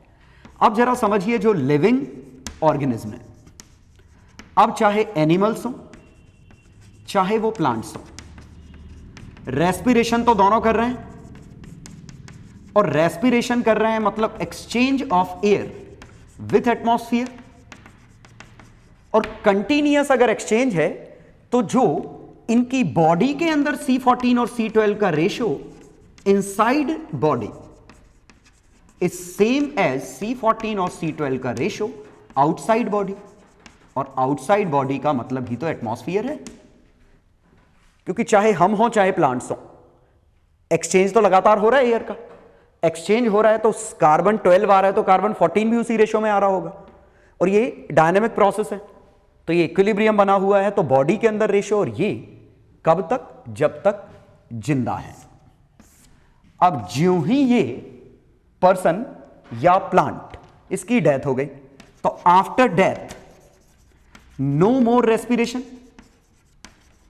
कोई रेस्पिरेशन तो है नहीं, तो नो एक्सचेंज, और नो एक्सचेंज तो अब उसके अंदर जो C14 और C12 का रेशो तो फिक्स हो गया, बाहर से तो मिलना नहीं है। लेकिन चूंकि C14 रेडियो एक्टिव है और अंदर तो कोई अल्ट्रावायलेट आएगी नहीं कि C14 फिर से पैदा कर देगी, तो C14 डिके होने लगेगा, तो C14 और C12 का रेशो गिरने लगेगा। तो वो रेशो गिर के कितना हो जाएगा, उस रेशो को हम कैलकुलेट कर लें तो हम टाइम निकाल सकते हैं। तो हम करेंगे क्या कि जब आदमी जिंदा है या प्लांट जिंदा है तो C14 और C12 का रेशो कितना है, ठीक वही जो एटमॉस्फेयर का, तो ये हमें नोन पता है। अब हम देखेंगे कि जो हमें उसका फॉसिल या रेजिड्यू मिला है, उस फॉसिल में C14 और C12 का रेशो क्या है। Obviously it will fall with time, तो कितना फॉल हुआ उसी से आंसर निकाल लेंगे। तो मैं एक न्यूमेरिकल से एग्जांपल दे रहा हूं इसमें, ठीक है। मुझे डेटा नहीं पता कि कितना है, कि लिविंग में कितना होता है, मैं एक रफ अंदाज लगा लेता हूं बस। ठीक है, तो इसमें लिखा होगा कि लिविंग ऑर्गेनिज्म हैव C14 और C12 ratio as constant and equal to, कितना लिखता हूं, 1:100। ठीक, और T half for C14 to C12 is let it be क्या, लगभग इतना ही होता है, 5500 साल के करीबन होता है, 5700 साल लगभग ये है, तो इतना टी हाफ है। Now a sample of fossil has C14 ratio C12 age 1:105। Find age of, age मतलब find death time of animal, या जो भी होगा, एनिमल या प्लांट जो भी। तो पहले रेशो 1:100 था, अब 1:105 है। तो हमें क्या निकालना है, तो देखिए कि ये जिंदा था, अब ये मर गया, मान लो आदमी है, मरने से पहले पक्का जिंदा था, तो जिंदा था तो C14 और C12 का रेशियो इसके अंदर कितना था, 1:100। और जिंदा की जगह मैं जस्ट डाइड लिखता हूं, ये जस्ट जब मरा उस समय ये, और नाउ, ठीक है, C14 और C12 का रेशियो इसके अंदर 1:105 है। अब इनमें रेडियो एक्टिविटी का लॉ लगाते तो n equal to n0 1/2 to the power t by t half लगता। n0 क्या है, initial number of active nuclei, C14, number of C14 now या 80, लेकिन हमें C14 नहीं गिवन है, हमें रेशो गिवन है। लेकिन बड़ी अच्छी बात है, एक बात समझिएगा, C14 और C12 का सम तो कांस्टेंट है, क्योंकि आखिरकार ये आपस में ही तो कन्वर्ट हो रहे हैं, बाहर से तो कुछ आ नहीं रहा है, तो C14 ही C12 में कन्वर्ट हो रहा है, तो दोनों का सम कांस्टेंट है। तो अगर मैं इनके सम को मैं n0 मान लूं, तो यहां पे C14 था n0 इंटू 1/100, और यहां C14 था n0 इंटू 1/105। क्लियर? तो यहां ये था, यहां ये था, तो ये लिखा है n0/105, ये लिखा है n0/100, 1/2 to the power t by 5700। इसको सॉल्व कर दूं, तो सॉल्व करने पे t की वैल्यू आई 5700 into log 105/100 by log 2। Once again इसको 100 प्लस, सही है ना, 100 प्लस 5/100, तो 1 प्लस 5/100, लॉग 1 प्लस x मतलब x, तो ये 5/100 बचा, ये लॉग 2 है, तो 5700 इंटू 5/100, लॉग 2 कितना है 0.70000, 50, 57 इंटू 50/7, 400 साल लगभग अप्रोक्स निकाला मैंने, 7 से 8 बार काटा, लगभग 400 साल। तो ये ऑलमोस्ट 400 साल पुराना फॉसिल था। तो उम्मीद है समझ में आया होगा कि कैसे पता करते हैं कि डायनासोर कितने साल पहले थे। ठीक है, या फिर और भी चीजें हमें पता करनी है डायनासोर के अलावा, जैसे मान लीजिए क्रिमिनल्स के केसेस, जबकि कहीं कोई बॉडी मिलती है और बॉडी में पता करते हैं कि ये कब डेथ हुई थी। ठीक है, तो ये काफी एक्यूरेट है, मतलब ऐसे कि ये डेज में बता देती है या मंथ में बता देता है आंसर, इतना एक्यूरेट है। ठीक है, और अगर आप सीआईडी देख रहे हैं तो सीआईडी में तो सभी कार्बन डेटिंग से ये तक बता देता है कि कब मरा, कैसे मरा, किसने मारा और क्यों मारा, और फिर दया जाके पकड़ भी लेता है उसको। तीसरा और इंटरेस्टिंग एप्लीकेशन है to measure flow of blood in human body.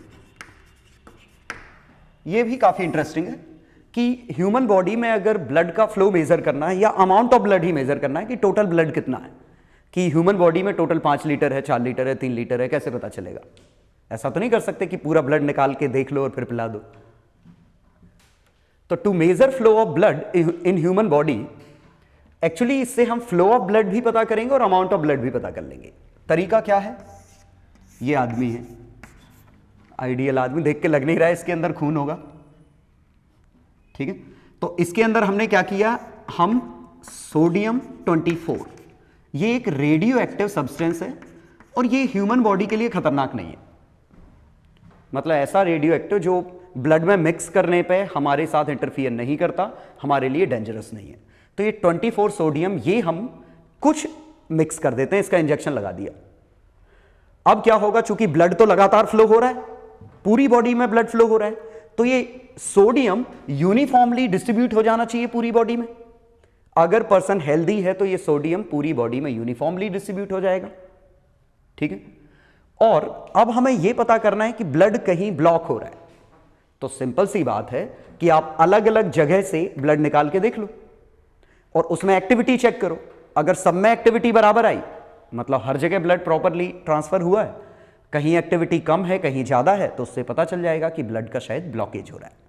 क्योंकि हम क्या मान रहे थे कि यूनिफॉर्मली डिस्ट्रीब्यूट होता तो हर जगह से बराबर अमाउंट लेने पे बराबर एक्टिविटी आती, ठीक है।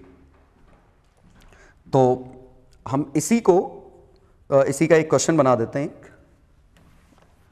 तो एक क्वेश्चन ले रहा हूं मैं, a small sample of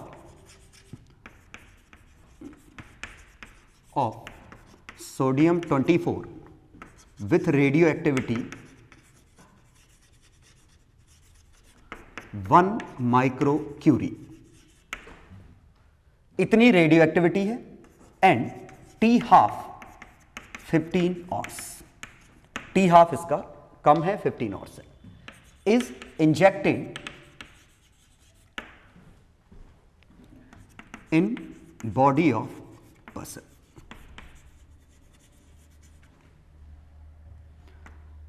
After 5 hours, 1 centimeter cube of blood is taken from body.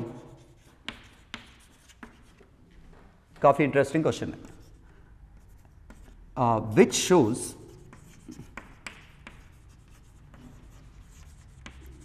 activity of 296 disintegration per second. इतनी एक्टिविटी शो कर रहा है। Assume that blood is mixed uniformly या sodium is mixed uniformly in body. Find volume of blood in human body, blood in body, ठीक है। तो question ये है, एक सैंपल हमने सोडियम का ये इंजेक्ट किया, अमाउंट देने की जरूरत नहीं क्योंकि डायरेक्टली 1 माइक्रोक्यूरी दे रखा है। हालांकि हम इससे निकाल सकते थे अमाउंट कितना है, लेकिन जरूरत नहीं, एक्टिविटी ऑलरेडी गिवन है। इसकी जगह हमें मास भी गिवन होता, जैसे 2 ग्राम गिवन है तो 2 ग्राम से लैम्डा हम इससे निकालेंगे, 2 ग्राम से एन निकालेंगे और उससे हम एक्टिविटी निकाल लेते, जरूरत नहीं पड़ी। After 5 hours 1 centimetre cube of blood is taken from the body. 5 घंटे तक हमने मान लिया कि पूरी तरह से मिक्सअप हो गया है और 5 घंटे बाद हमने ब्लड निकाला, तो एक्टिविटी आई 296 डिसइंटीग्रेशन पर सेकेंड, ठीक है। अब यह समझिएगा 1 सेंटीमीटर क्यूब की एक्टिविटी 296 डिसइंटीग्रेशन पर सेकेंड, यही है। टोटल एक्टिविटी अगर हमें पता होती तो V सेंटीमीटर क्यूब की activity V into 296 disintegration per second, ये टोटल एक्टिविटी है। और टोटल एक्टिविटी अगर हमें पता होती तो V निकल आता, लेकिन टोटल एक्टिविटी ये थी 1 माइक्रोक्यूरी, 1 माइक्रोक्यूरी। लेकिन एक इसके साथ दिक्कत है कि 1 माइक्रोक्यूरी कब थी, जब मिक्स किया, लेकिन इसका हाफ लाइफ बड़ा नहीं है, 15 घंटे है। और 5 घंटे में 15 घंटे से 5 घंटे इसकी एक्टिविटी डिक्रीज हो गई होगी। तो हमें क्या लगाना पड़ेगा, A equal to A naught 1/2 to the power T half T by T half. तो A equal to A naught 1/2 to the power T 5/15, A naught 1/2 to the power 1/3, ये बना। ए नॉट 1 माइक्रो क्यूरी है, micro मतलब 10 पे -6 और Curie 3.7 into 10 पे 8, याद रखने की जरूरत नहीं, डेटा गिवन होगा क्वेश्चन में, इंटू 1/2 पे 1/3, ये बना। तो ये 1 माइक्रो क्यूरी नहीं है, ये e to the power minus lambda T है। फिर रिपीट कर रहा हूं, 1 सेंटीमीटर क्यूब का इतना, तो v सेंटीमीटर क्यूब का टोटल, क्योंकि टोटल रेडियम पूरे में मिक्स हो जाएगा, यूनिफॉर्म है, तो लीनियर वेरिएशन लगा सकते हैं। तो इसकी एक्टिविटी ये आई, लेकिन टोटल एक्टिविटी इतनी होगी, इतनी नहीं, टाइम आ गया है, हो गया। तो यही टर्म तो ये है, ये उठा के यहां छाप दें। तो v इज इक्वल टू 10 पे -6 इंटू 3.7 इंटू 10 पे 8 बाय 2 पे 1/3 इंटू 296 सेंटीमीटर क्यूब, ये बनता। कुछ लग तो नहीं रहा अच्छा सा। 3.7 into 100 370 into 2 to the power 1/3 296 centimetre cube. ये तो हमारा प्रैक्टिकल डेटा भी नहीं आया, ऐसा लग रहा था रिलेवेंट डेटा आएगा। 2 पे 1/3, 1 से तो बड़ा ही होगा, ये 300 के करीबन, 300 के करीबन, तो ये तो कम वॉल्यूम आएगा।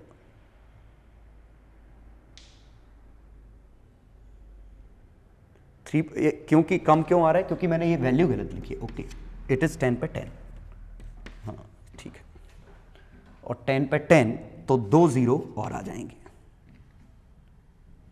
ये आ जाएगा। तो अब ठीक लग रहा है ना,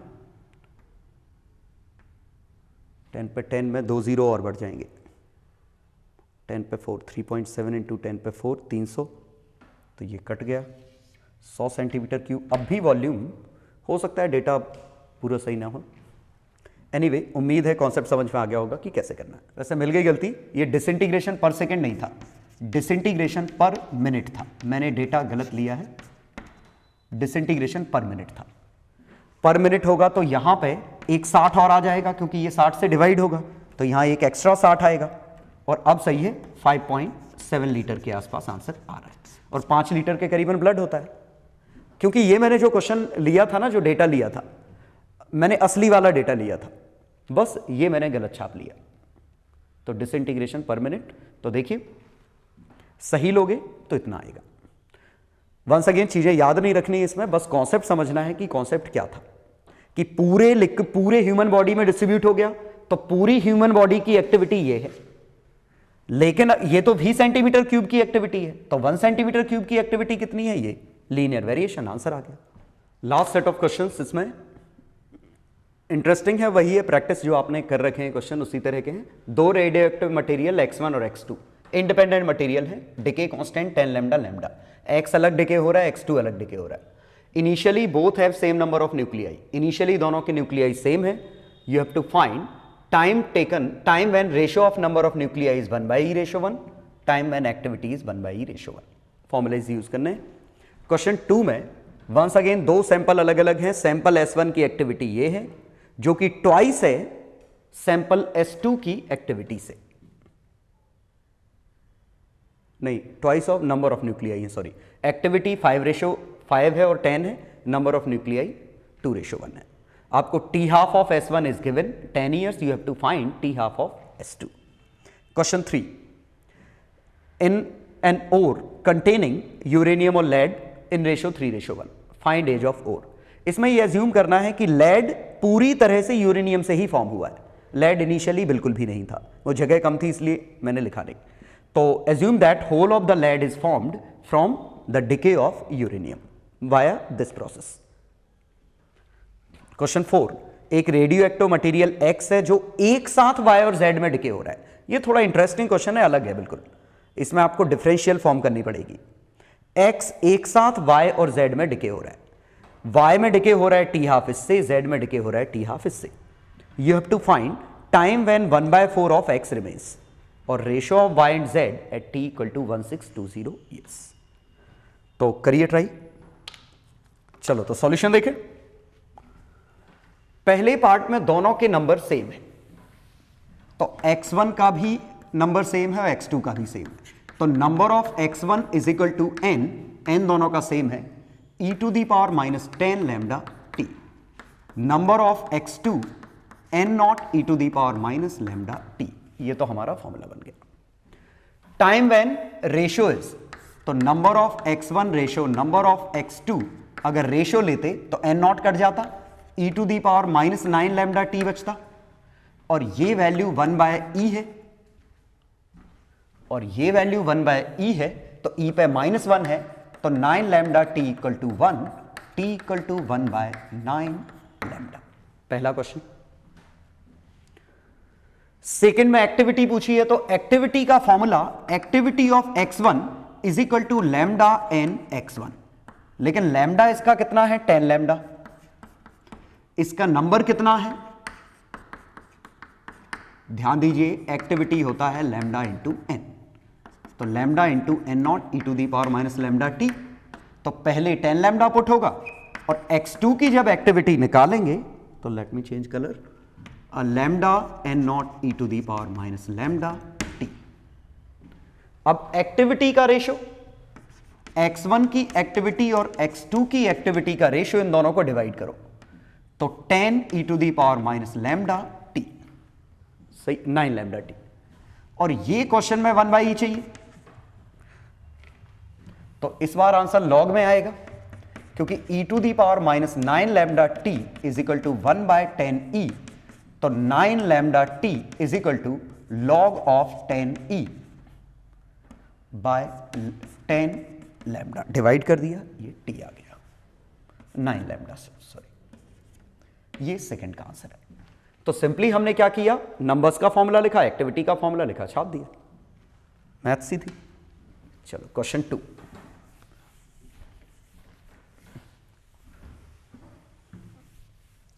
सैंपल S1 विथ एक्टिविटी ए. तो एक्टिविटी का फॉर्मूला होता है लैम्डा इंटू n, और अगर t हाफ में लिखें तो 0.693 by t half into n. ये एक्टिविटी का फॉर्मूला है. तो 5 माइक्रो क्यूरी सैंपल S1, इसकी एक्टिविटी थी 5 माइक्रो क्यूरी, और ये फॉर्मूले से 0.693 बाय t1, इसका t हाफ माना, इंटू इसका n. लेकिन इसमें ट्वाइस द नंबर थे, तो इसको लिख लिया मैंने 2n. और सैंपल S2, इसकी एक्टिविटी 10 माइक्रो क्यूरी है, 0.693 बाय इसका t हाफ माना मैंने t2, और इसके नंबर हैं n. और यहां से डिवाइड कर दो, तो 1/2 is equal to t2 by t1 into 2, तो t2 is equal to t1 bye 4. t1 की value t half of S1 10 year थी, तो इसकी t2 की वैल्यू कितनी आ गई? 2.5 ईयर्स. ठीक है. चलो अगला क्वेश्चन, क्वेश्चन 3. तो देखिए, मैं हर बार मैथ से यूज कर रहा हूं, सीधे फॉर्मूला लिख रहा हूं, छाप दे रहा हूं. इन एन ओर कंटेनिंग, तो ये तो बिल्कुल आसान था, यूरेनियम से ही लेड बन रहा है, तो इनिशियली यूरेनियम n0 था. अब यूरेनियम कितना है? तो यूरेनियम और लेड मिलके n0 है, लेकिन क्वेश्चन में 3:1 में है, तो यूरेनियम 3n0/4 है, लेड n0/4 है, और एक्टिव यही है, तो ये इनिशियल है. तो अब हमारा result n0 e to the power minus lambda t, तो n की वैल्यू 3n0/4, इसकी वैल्यू n0, इसी को half t by t half, तो 3/4, तो t is equal to t half log 4/3 log 2. ये आंसर आया. तो हमें इन सब की वैल्यू पता होनी चाहिए. हालांकि देखिए, t half log 4/3, log 4 minus log 3 by log 2, और इसमें फर्क नहीं पड़ता बेस क्या है क्योंकि ऊपर नीचे कट जाएगा, तो बेस में 10 भी अज्यूम कर सकता हूं। तो 4.5 इंटू 10 पे 9 इंटू log 4 0.6020 log 3 4771 log 2 0.3010। तो इस तरीके से आप कैलकुलेट भी कर सकते थे वैल्यू कितनी है। फिलहाल लॉग में छोड़ दो आप, कोई दिक्कत नहीं।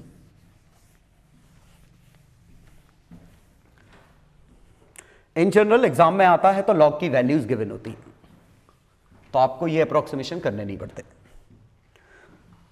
लास्ट क्वेश्चन सबसे ट्रिकी था क्योंकि ये बिल्कुल ही अलग है। x एक साथ दो में टूट रहा है, एक साथ दो में टूट रहा है, मतलब x के कुछ न्यूक्लियस इस डिके में जा रहे हैं, कुछ इसमें जा रहे हैं। इसका कांस्टेंट है λ1, इसका कांस्टेंट है λ2, तो इसके नंबर मैंने माने n है। इनिशियली मैं मान रहा हूं इनके 0 हैं, अदरवाइज रेशियो हमसे निकलेगा नहीं। तो मैं यहां से लिख सकता हूं कि rate of decay of x, ये और ये साइमल्टेनियस डिके हो रहा है, तो dx by dt is equal to λ1x, और dx बाय dt यहां से एक तरीके से ये, एक तरीके से ये डिके हो रहा है, and this is equal to λ2y, λ2x, ये बनेगा। और दोनों रेट एक साथ जुड़ जाएंगी क्योंकि रेट ही तो जुड़ सकती है। ये इस तरीके से डिके हो रहा है, इस तरीके से डिके हो रहा है, तो मैं overall dn by dt is equal to इन दोनों का समेशन, तो माइनस λ1n माइनस λ2n। तो अगर दो से पैरेलली डिके हो रहा है, इससे भी हो रहा है, इससे भी हो रहा है, तो टोटल जोड़ दो, क्योंकि एक यहां से फॉर्म हो रहा है, एक यहां से फॉर्म हो रहा है। तो ये टोटल बना λ1 प्लस λ2। तो मैं इसको एक्स वाई में थोड़ा कंफ्यूजिंग होता है, बी थोड़ा अच्छा लगता है मुझे, ए बी सी ले लेता हूं।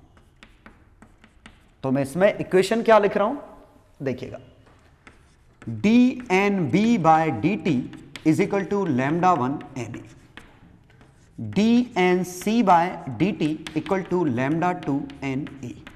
ये फील करो, बी ठीक उसी रेट से फॉर्म होगा जिससे ये डिके होगा, सी उसी से फॉर्म होगा जिससे ये डिके होगा। और मैं एक और इक्वेशन लिख सकता हूं, N A plus N B plus N C equal to constant, क्या माना, इसके 0, इसके 0, इसके एन नॉट, और तीनों का सम कांस्टेंट है।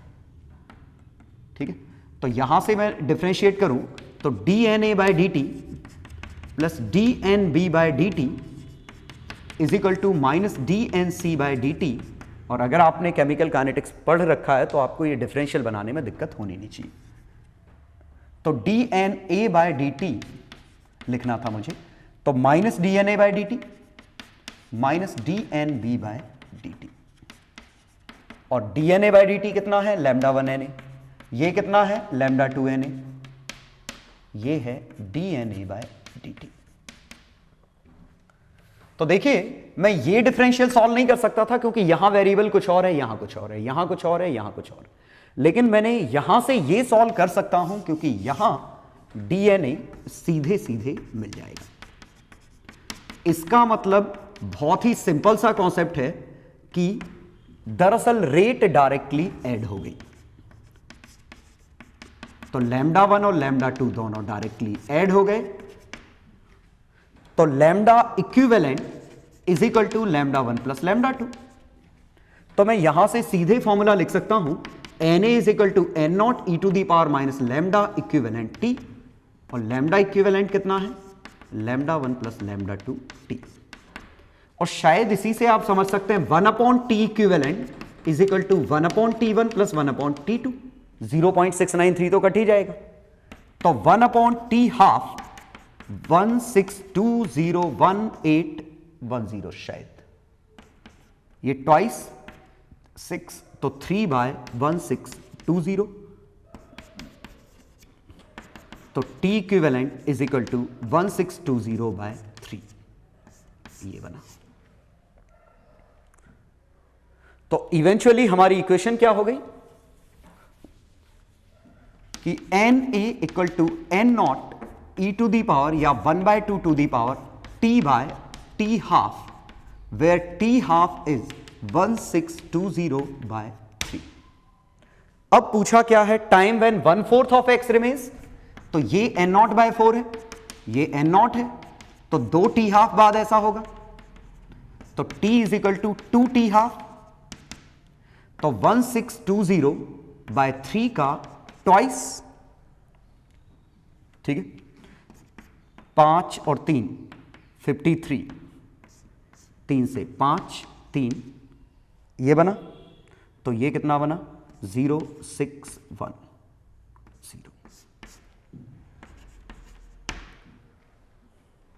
तो ये आंसर आया 1060 ईयर्स, पहले पार्ट का आंसर।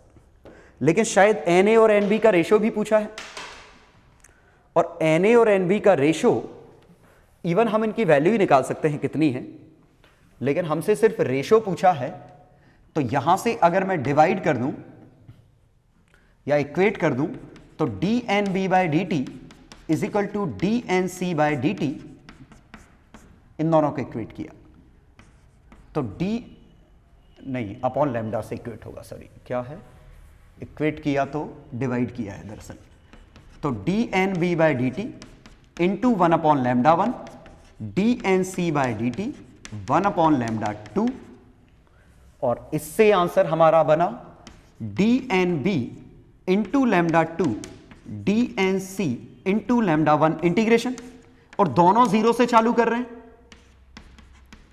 तो λ2Nb is equal to λ1Nc, तो Nb और Nc का रेशो λ1/λ2, और इसी को T2/T1 लिख सकते हैं, और 1620/810 2:1, और ये कांस्टेंट आया, तो ये आया 2:1, ये आया शायद 1060 ईयर्स, ठीक है।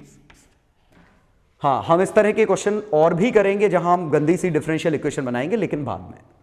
अभी फिलहाल हम बेसिक्स पे फोकस करेंगे कि आपके मेंस के अच्छे से क्वेश्चन हो जाएंगे। इवन आईआईटी में भी मैक्सिमम क्वेश्चन यही आते हैं, तो मैं अलग से जहां सक्सेसिव डिके, पैरेलल डिके, जहां डिफरेंशियल इक्वेशन बनेंगी, वो मैं अलग से क्लास में कंसीडर करूंगा, ठीक है। चलो मिलते हैं फिर नेक्स्ट टॉपिक में।